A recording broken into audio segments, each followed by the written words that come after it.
everyone, and welcome back to another installment of the Jerry and Carol Harris Jewish Destiny series. I am your host, Rabbi Pinchas Landis, and let me start off by apologizing for last week's technical difficulties. We had thought we could we could overcome the difficulties we were having in time for the program, and then maybe even at least release it late, but alas, we didn't. So therefore tonight we will pick up where we left off now 2 weeks ago, the week before Purim, which was, we were in the midst of talking about the very depressing time in the 13th century, and now we're moving on today to the 14th century, which is quite possibly one of the most depressing centuries of all of Jewish history. So just consider this a spoiler alert, consider this a warning that tonight there will be a lot of depressing stuff we'll talk about. So with no further ado, we continue our discussion with talking about a famous rabbi by the name of Rabbeinu Usher, who is benevolently known as the Rosh, which are just the acronym, the Rosh Tevos, Rabbeinu Usher. And we talked about last time how there were three great personalities who essentially saved the Jewish people after the burning of the Talmud and the works of the Baalei Tosfos in France, done by King Louis IX. And we talked about last time the Or Zarua and the Maharam Rotenberg, who were two of the three personalities, and the third one is the Rosh. So what the Rosh did for Klal Yisrael essentially is that he took all of the works of the Baalei Tosfos and essentially wrote the final psak, the final halachic word according to the schools of the Baalei Tosfos. So we have that what he does is he essentially gives us the final halachic statement of everything that was lost by the book burnings of the Baalei Tosfos. So he's really the culmination of the House of Rashi, the culmination of the Baalei Tosfos. He's actually a student of the Maharam Rotenberg. We'd mentioned how the Maharam Rotenberg was in jail, essentially on house arrest, the last decade or so of his life, and it was during that time when the Rosh did a lot of his studying with the Maharam Rotenberg because he was allowed to get visitors. That's the arrangement that he had with the emperor of the not so holy, not so Roman Empire, and it was during that time that the Rosh spent a lot of time learning with his Rebbe.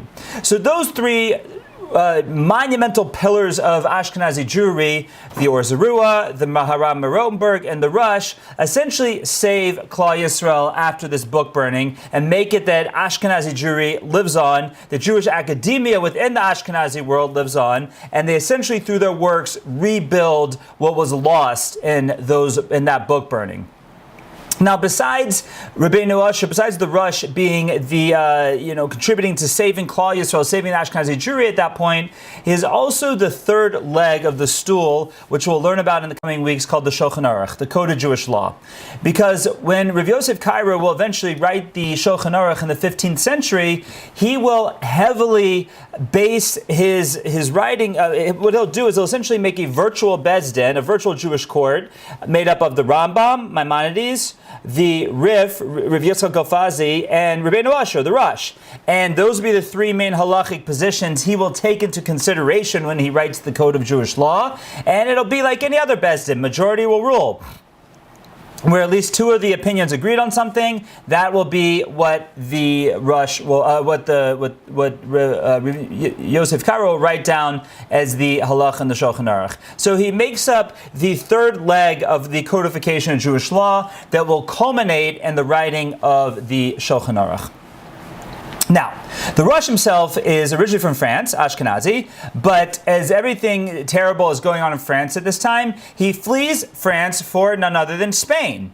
Now, Spain at this time is going through the Reconquista. It's going through the Christian reconquest of the country. So the lights are about to be turned on that country, but at this time it's at least better than the situation in France.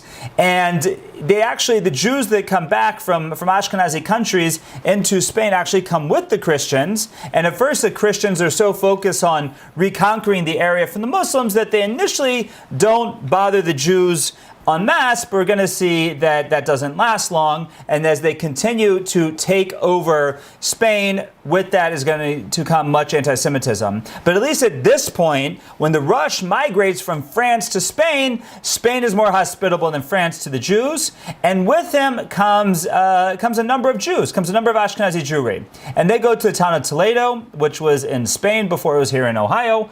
And And we see a phenomenon happen at this point that happens time and time again throughout Jewish history. And that is when there is a collision of Ashkenazim and Sfardim. More often than not, the Sfardim become Ashkenized. And that's exactly what happens with the Rosh. The Rosh is an Ashkenazi rabbi, comes to the town of Toledo, becomes the rabbi there, and he essentially Ashkenizes the community. So even though they originally had the Sephardic customs, he imports the Ashkenazi customs, and those become the customs followed in Toledo.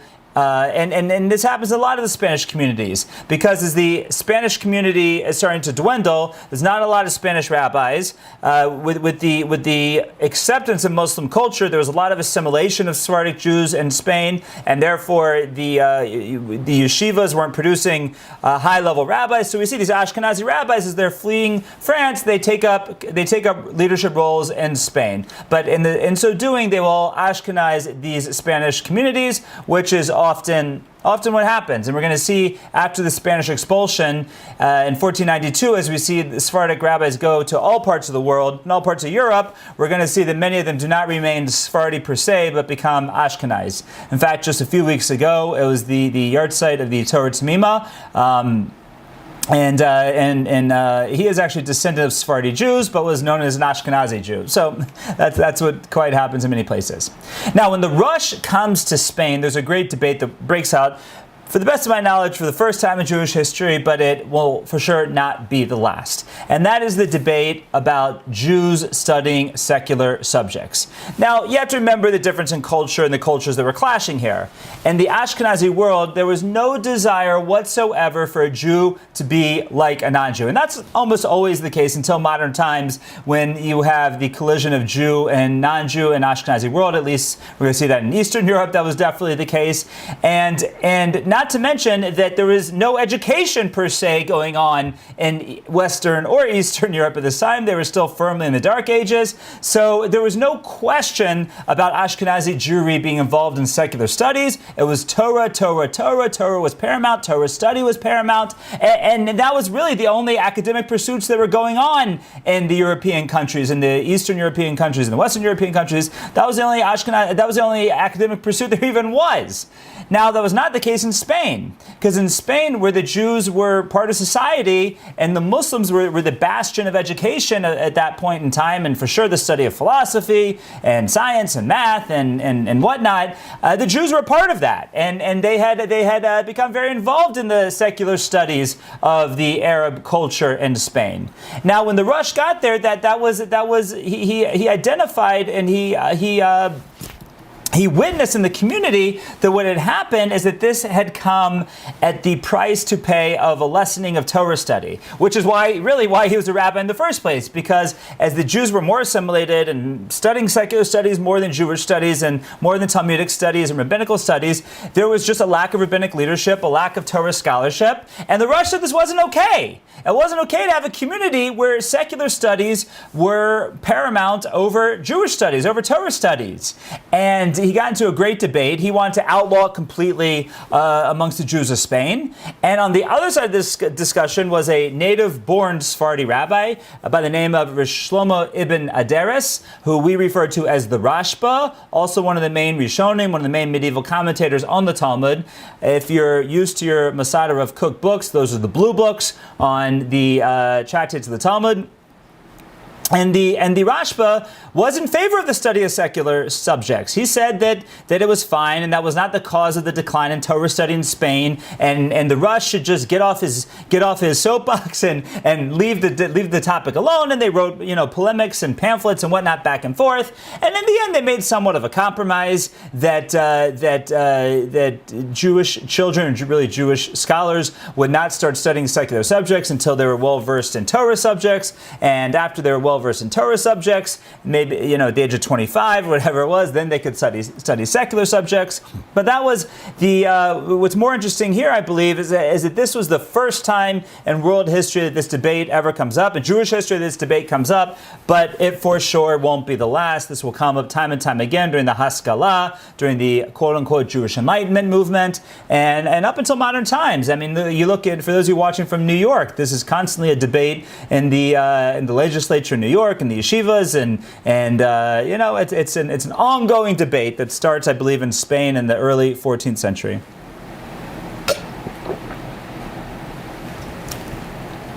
Now, as the Christians start to reconquer Spain, Sephardic Jewry was not nervous, but Ashkenazi Jewry knew what to expect. Sephardi Jewry just figured that the Christians would be like the Muslims. It was just another monotheistic, non-Jewish religion, and it would be business as usual. It would be the status quo. But much to their surprise and their chagrin, that was not the situation. As the Spanish conquest goes on, we see a narrowing of the rights of the Jews. We see that they're removed from their positions of authority. And this is really the beginning of the end of Spanish Jewry. So as the 14th century edges on to the 15th century, we're going to see the presence and the prominence of the Jews in Spain continue to dwindle. And it'll become like the rest of Europe, and it'll be very unpleasant to say the least. Now, at this time, we had several 100,000 Jews on the Iberian Peninsula. Now, that's of a total of maybe 2 million people. So certain accounts say anywhere from 300,000 to 500,000 Jews and upwards of 2 million people. So it could be that as many of a quarter of Spain and Portugal at this time were Jewish. Now, that's a lot of Jews, to say the least. And that's why when we see that the Jews are going to be forcibly converted, and so many of them will fall to that and will convert, that's why many demographers today say that you will be hard-pressed to even find a Spaniard without a good amount of Jewish DNA and Jewish blood. In fact, Francisco Franco, who was the dictator of Spain during World War II and an ally of Hitler, Yamach Shemo, legend has it that he said that he was in a very interesting situation because he did not turn over the Jews of Spain to Hitler.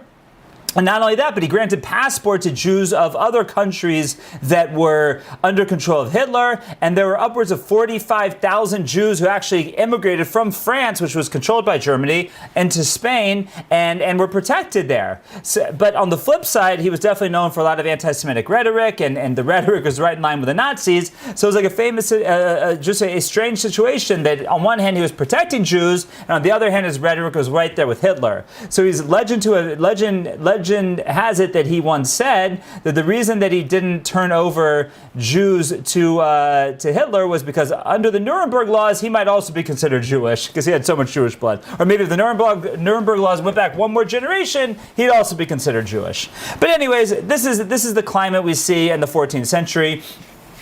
As the lights start to be shut off for the Jews and anti-Semitism mounts, and we're going to see that it could be up to 500,000 Jews in the Iberian Peninsula. We're going to see the tragic end that will come to that community and to many of those Jews.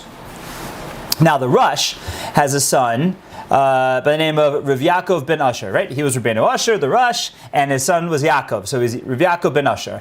Now, Rav Yaakov ben Asher also takes a monumental step in the process of codifying Jewish law. And that is, he writes a 4-volume work, a 4-volume treatise known as the Arba Turim, which means the 4 pillars.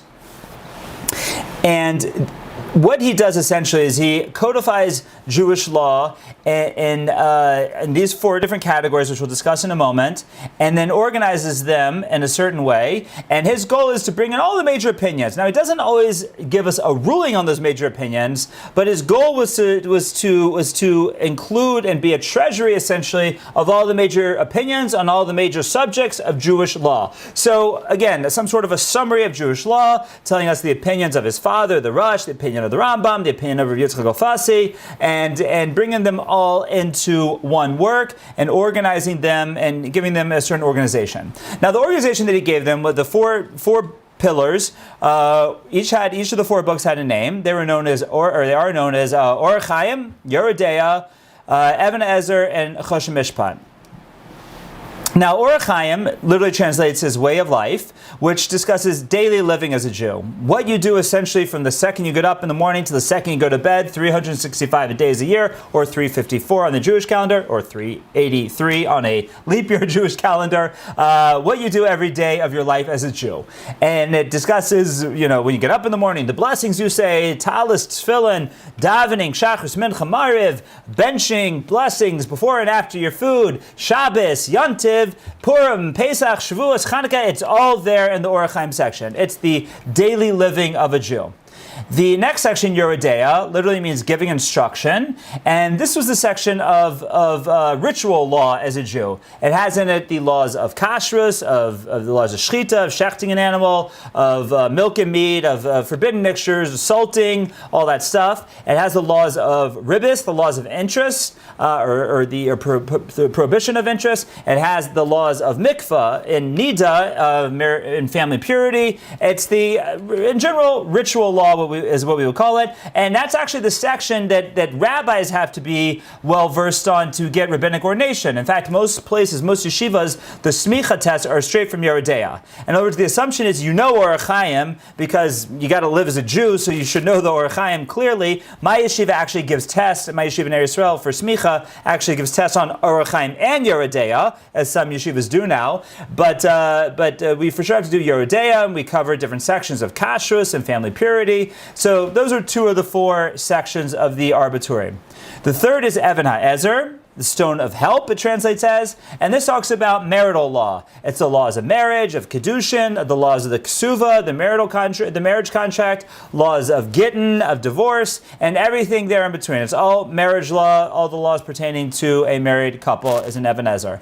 And the fourth section is Choshen Mishpad, which translates as breastplate of judgment.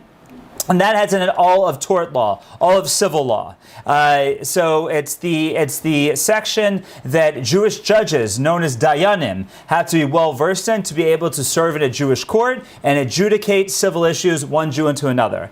Now, lest you think this section of Choshen Mishpat doesn't apply today, it very much applies today, because a Jew is obligated to follow civil law with other Jews, whether or not they live in Israel, not in Israel, whether there's a temple, not a temple, it doesn't matter. No matter what the situation is, civil law applies to Jews. And that's why every major Jewish community actually has batei dinim, has Jewish courts to adjudicate civil issues when they arise. Now, their legal status in America is binding arbitration. Each side has to sign arbitration agreements that is bound by the laws of arbitration in America, but it very much follows the procedure laid out in Choshen Mishpat of a Jewish court.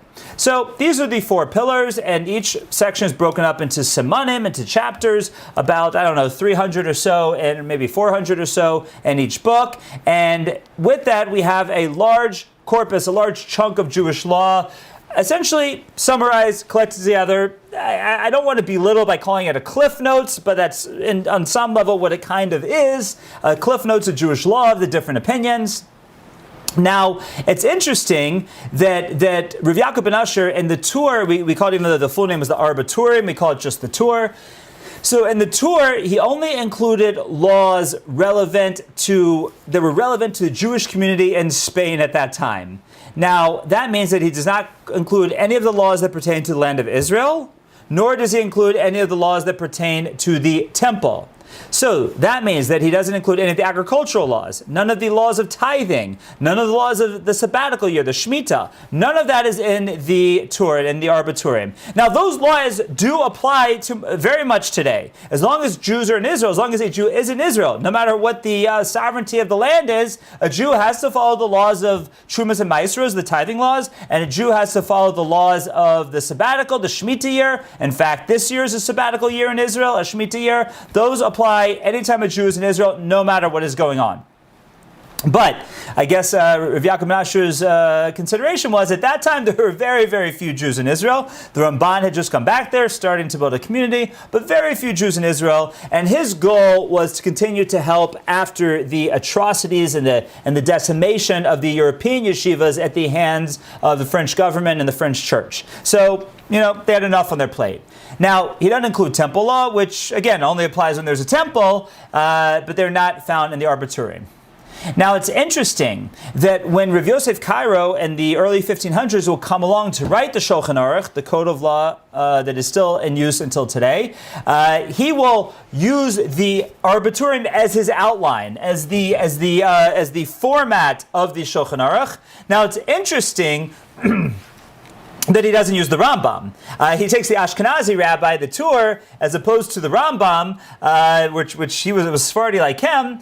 Now, there's a couple of different speculative reasons for this. One reason is that from the mid-1300s, when the Tur is published, till the early 1500s, that 150-year period, the book of the Arbitorium becomes more widespread throughout the entirety of the Jewish world than the Rambam does, than Maimonides does. I'm sorry, I think I didn't clarify. The question is asked as to why Rav Yosef Cairo, who was Sfardi, chose to base his work on the Arbitorium, who is Ashkenazi, as opposed to on Rambam. Now, one reason is that at that point, from roughly the year 1350 until Rav Yosef Cairo writes his book in the 1500s, the Arbitorium is much more widespread in the Jewish world, whereas the Rambam's work of Mishnah Torah is only really in Sephardic communities, which is interesting for us to think of, because we probably today think of the Rambam as more widely learned than the Torah, but at least at that point, it seems that the Torah might have been more widespread. And also, I think that to a certain extent, Rav Yosef Cairo felt that was a more proper structure to use for the Shulchan Aruch than the structure of the Rambam. Now, it's interesting just to point out that the Jewish people just completed Shiva, we're mourning the loss still for Rav Shmuel Yosef Chaim Zecher Tzadik Livracha Kanievsky, who was the unequivocal leader of Torah Jewry for the past, he passed away at the age of 94, but the past few decades for sure. And one of his myriads of writings is he actually wrote a Shulchan Aruch style book for the agricultural laws in the land of Israel. Because the Shulchan Aruch, using the structure of the Torah, does not include agricultural laws or laws for the land of Israel. So Rav Chaim Kanievsky was the first one to come along and, so to speak, fill in that gap, and he wrote a book for the halachas of the agricultural laws of the land of Israel. Again, it's all in the Talmud, so it's based on the Talmud. It's in the Jerusalem Talmud for the most part, not in the Babylonian Talmud, but and for sure it's in the Rambam, but he gave us the halachic work similar to that of the Shulchan Aruch. Okay.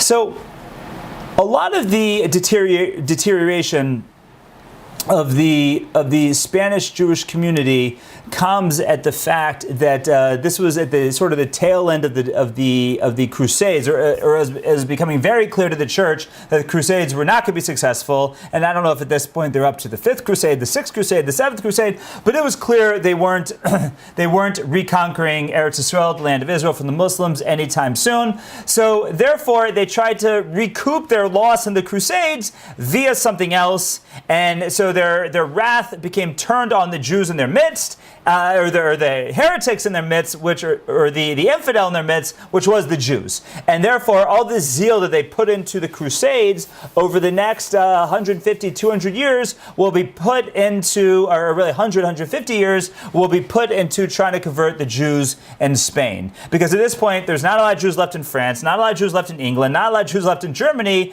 The Jews are either in Spain or have already made their way off to Eastern Europe, which we'll touch on soon. So during these next almost 100, 150 years, we're going to see that one of the avenues that the church uses to try and convert Jews is debates. We already mentioned the Ramban's debate in 1263, and we have many others, and they are all detrimental for the Jews. One after the other is just never a good situation for the Jews. But that is sort of the way the church tries to go about the conversion. Their idea is, we'll have this big debate. We'll prove that Christianity is right. Now, we won't let the Jews say everything, but still we'll prove it's right. And then I'm sure all the Jews will convert en masse. Now, that doesn't always happen. It usually doesn't happen. And for the most part, we will see, it's interesting, that there will be, we like to believe that Jews who convert to Christianity always do so only under duress, or because they have psychological problems, or whatever it might be. But we see at this time, there seem to be Jews who convert and did it out of conviction, not just to gain status in the church or status in the community or maintain their status, their socioeconomic status. But unfortunately, we find there are even Jews who somehow do it out of conviction, which is always hard for us to wrap our heads around. But that becomes, for the first 100 years or so in this sad chapter, these debates over and over and over again. Now, beyond that, we also see other terrible laws, like a Dominican priest was allowed to walk into a synagogue in Spain during this time and preach. any day of the week. It could be Shabbos morning instead of the rabbi's drasha. He would come in and give a sermon, and the Jews had to listen, and they didn't have a choice about it.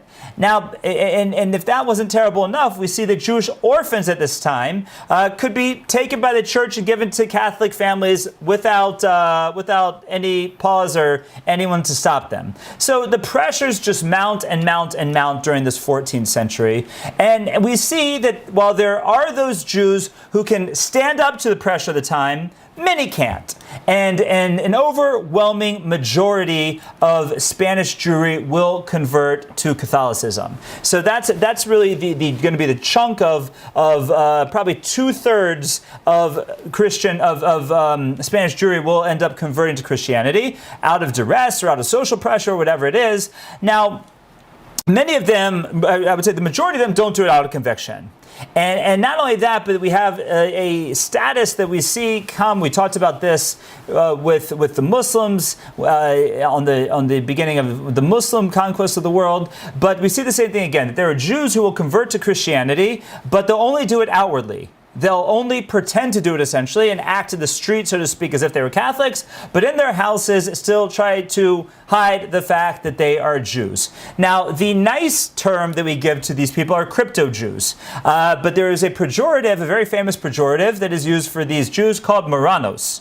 Now, what does the term Marrano mean? Marrano is Spanish for swine or pig.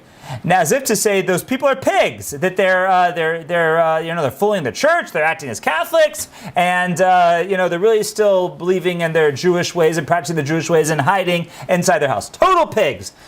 Now, I used to think that this pejorative was labeled on these crypto Jews by the Catholics, by the church, because we're going to see this situation of Jews being outwardly Catholic but inwardly Jewish will lead to the Inquisition, which we'll talk about more next time, and it'll lead to a lot of problems and a lot of troubles. So I used to think that it was a Catholic pejorative. But then I was thinking, after this past week's Torah reading, we read Parshas Shmini, and we read about the different kosher animals, and we talked about how there's one kosher animal that has a kosher sign, that has the split hooves, but does not chew its cud, and that is the pig. And it's interesting that the pig is like the symbol of treif. We talk about something being chazer treif. That's like our symbol for the most non-kosher thing in the world. Now, if we would study the laws of kashrus in the Torah, pig is not, so to speak, the most non-kosher thing. Bugs probably are. Bugs have a lot more Torah prohibition than pigs do. But being as it may, a pig becomes the symbol of non-kosher. Why? Because it has that sort of philosophical idea that it's saying, oh, I look kosher, that I have my split hooves, but inwardly I don't chew my cud, so I'm not really kosher. And we talk about the essence of a Jew is to be tocho kiboro, that their outside should be like their inside, and therefore the pig represents the antithesis of that. So my working hypothesis now, and you can email me if you have any proof one way or the other, is that the pejorative of Marrano was not put by the Catholics on the crypto Jews, was actually put on the Jews onto the crypto Jews. As if to say, oh, you guys are just pigs, right? Just like the pig tries to show he's kosher on the outside, but he's treif on the inside, so too you're showing you're treif on the outside and still try to be kosher on the inside, but you're no better than the pig. So that's my working theory, that it's not actually a name given by the Catholics, but it's a name given by the Jews. I don't know if I'm right, but if you have any proof one way or the other, you can email me at rabbilandis@gmail.com. Okay. But be it as it may, that's the situation we have in Spain at this time, and we're going to see that it's just a century where that'll have a slippery slope down to a terrible beginning of the 15th century.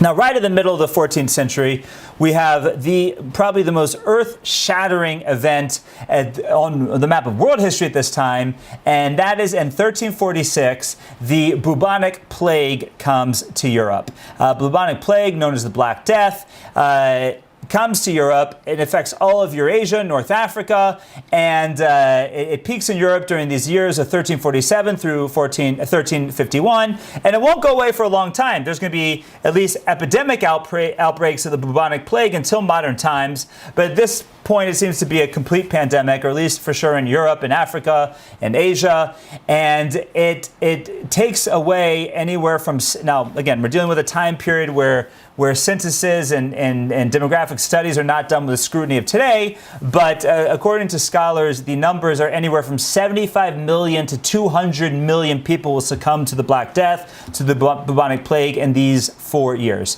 Now, that's compared to, we talk about the pandemic that we just went through in, from 2020 to now 2022, and the COVID pandemic, which, I don't want to minimize it, but the total number of deaths was 6 million.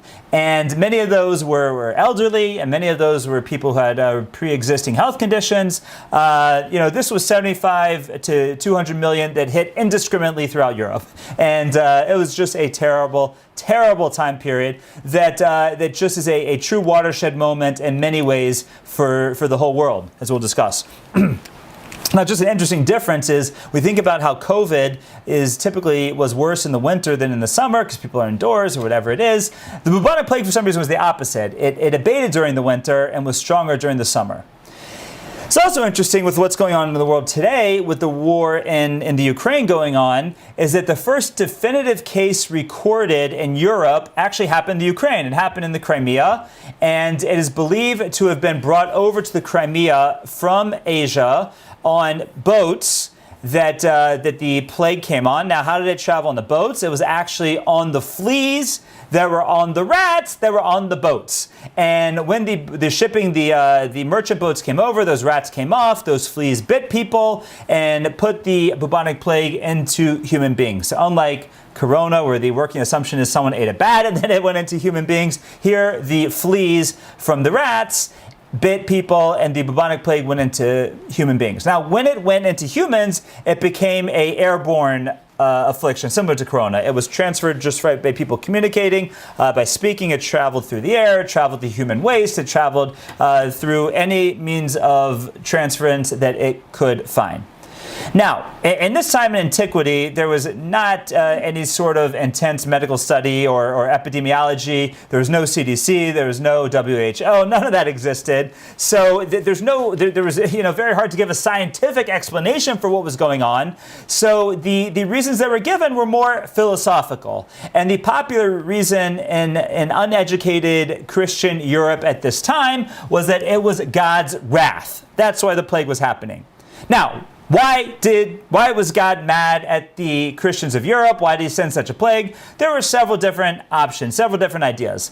One is that God was upset at all the interfighting of the Christians. This is right at the time period where there's the 100 Years' War between England and France, and we're going to come up soon on the Western Schism, where we're going to have 2 popes, and even for a period 3 popes. So some Christians said, it's our interfighting. We got to reconcile our differences. Forget about the East-West divide between the Catholic Church and the Eastern Orthodox Church. This was just a Western divide that they were having, and said that's why God's upset. Second approach was the failure of the Crusades. Because the Crusades couldn't manage to conquer the Holy Land from the infidels over there, from the Muslims, that's why God was upset. And the third reason, and the one that really affected us the most, was that the Christians said that the problem is here in Western Europe, we've let the Jews survive and thrive and have their synagogues and yeshivas and shuls and butcher shops and pizza shops and everything. That's the reason why God's upset at us.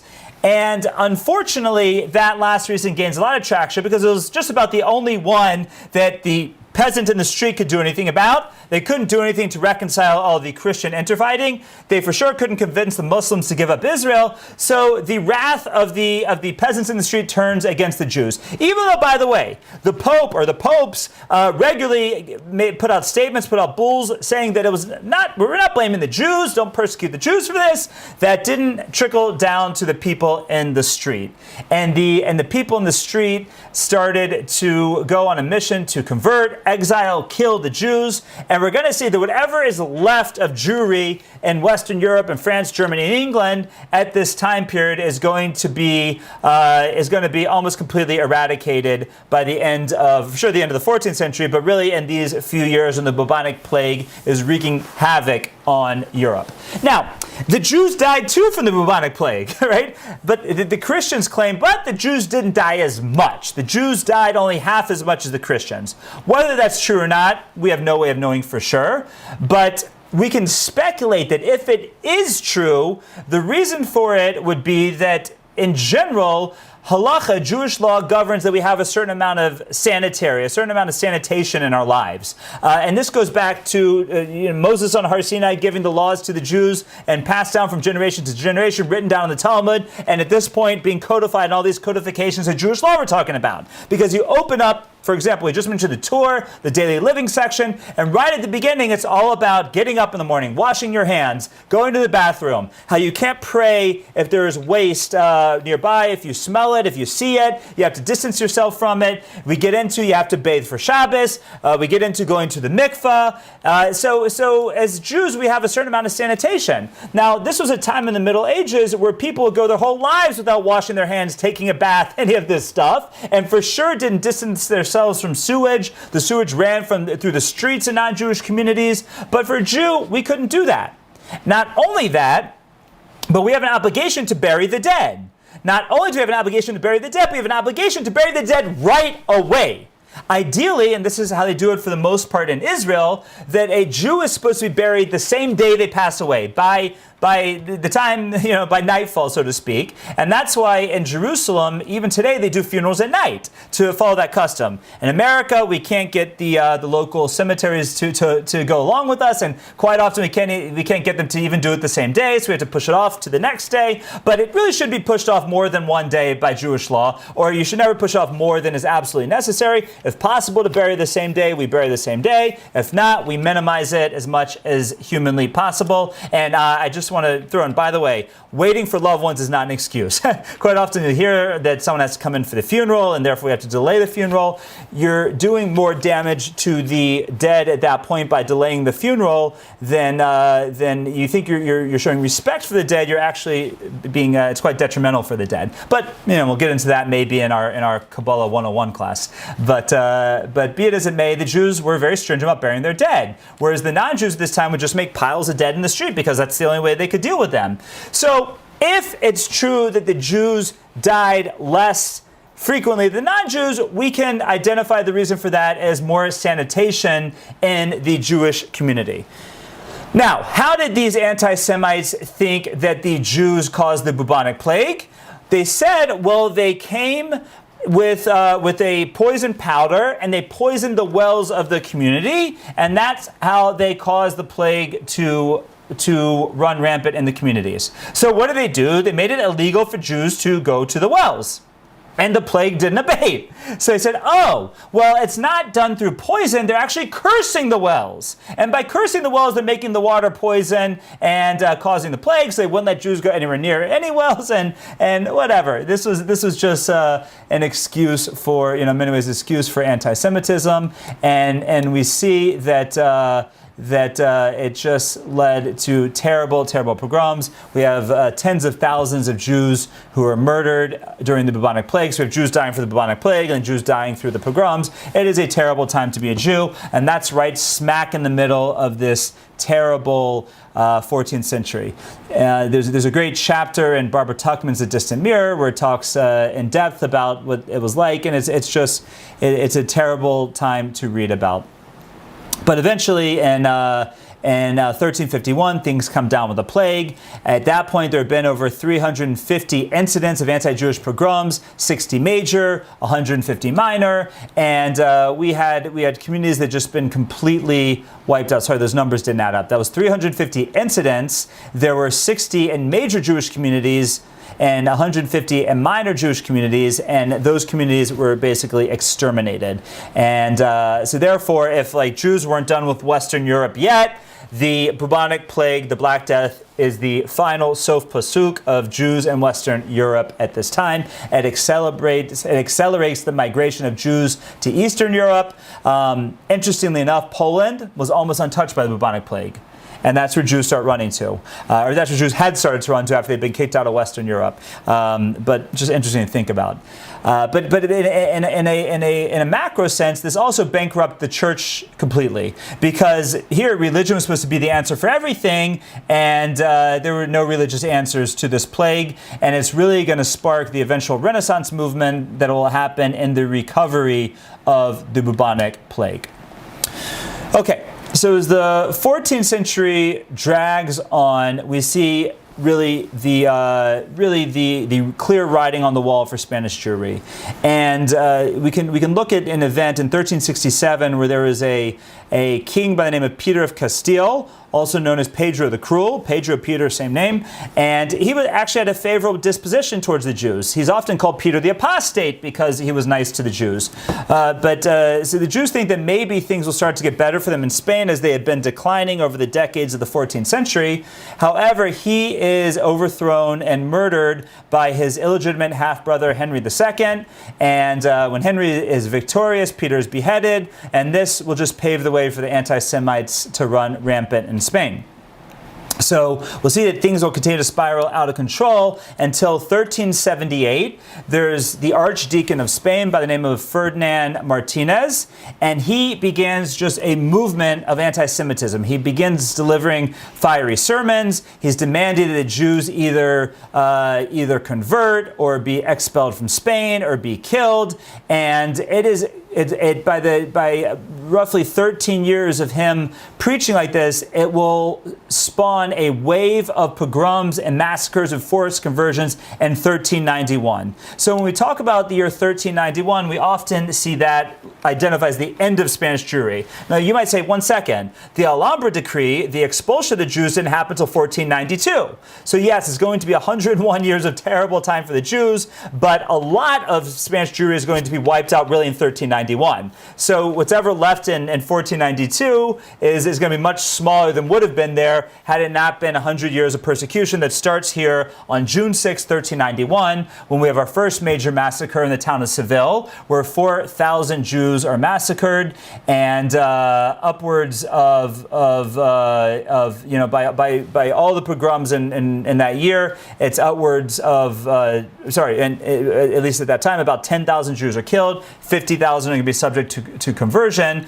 and by the end of this time period, we're going to see probably about 200,000 Jews are going to convert to Catholicism, about 100,000 are going to remain. So when we finally get to 1492, we're only going to have about 100,000 Jews left out of what started as probably upwards of 500,000 Jews on the Iberian Peninsula, already about 300 in Spain at this time, but 2/3 of them are going to convert, and only 1/3 will be left to run away at the end of this sad, sad chapter of Jewish history.